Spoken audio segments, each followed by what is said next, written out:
Pronti? 1, 2, 3. Questa è valida con Veloce Azzurra Tab che si installa al comando. All'esterno Caracas Lubi che cerca una posizione che non numero 1 trova è per l'inserimento Tonnante di SI squalificato. Zigzag OP.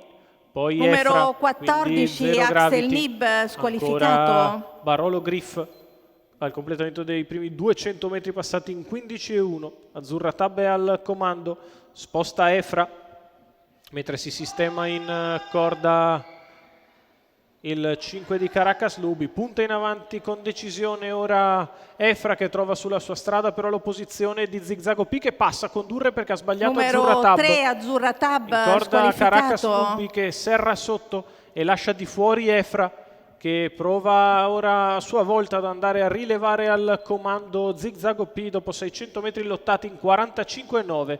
Efra è al comando, Zigzag OP in seconda posizione, avanti a Caracas Lubi, Zero Gravity, mentre avanza allo scoperto Captor delle Selve, che ha sbaragliato un po' di concorrenti portandosi subito all'esterno e così togliendosi di torno un po' di traffico. Si viaggia sul piede l'1.17 con Efra al comando nei confronti di Zigzag OP, poi ancora Caracas Lubi. Metà gara passata in 1.18 spaccato, muove Eastwood B in terza ruota che cerca di aggirare tutto il gruppo e di portarsi a lato di Efra. Captor delle Selve che rimane lì all'esterno, in corda Zigzag OP, poi Caracas Lubi.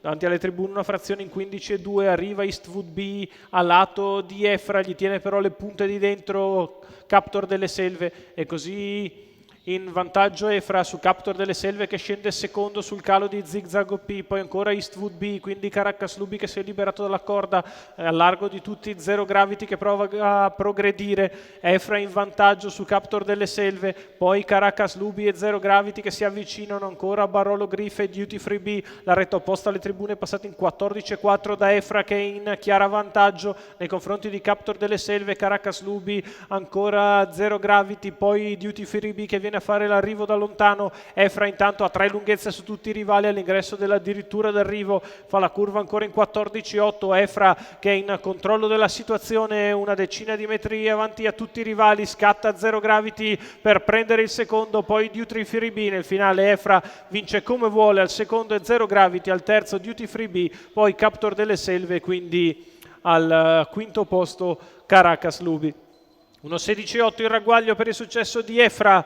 Roberto Vecchione per Manuele Matteini, colori di Aldo Puccetti. Facile assunto per la figlia di Oro Puro di Ghiaccio del Nord che si impone facilmente, sfila a condurre e poi controlla le operazioni. Roberto Vecchione che la porta al palo serenamente. Manuele Matteini sempre preciso al training per i colori di Aldo Puccetti, secondo è Zero Gravity, terzo Duty Free B, quarto Captor delle Selve, quinto Caracas Lubi, successo in chiusura di Efra, Roberto Vecchione, Manuele Matteini.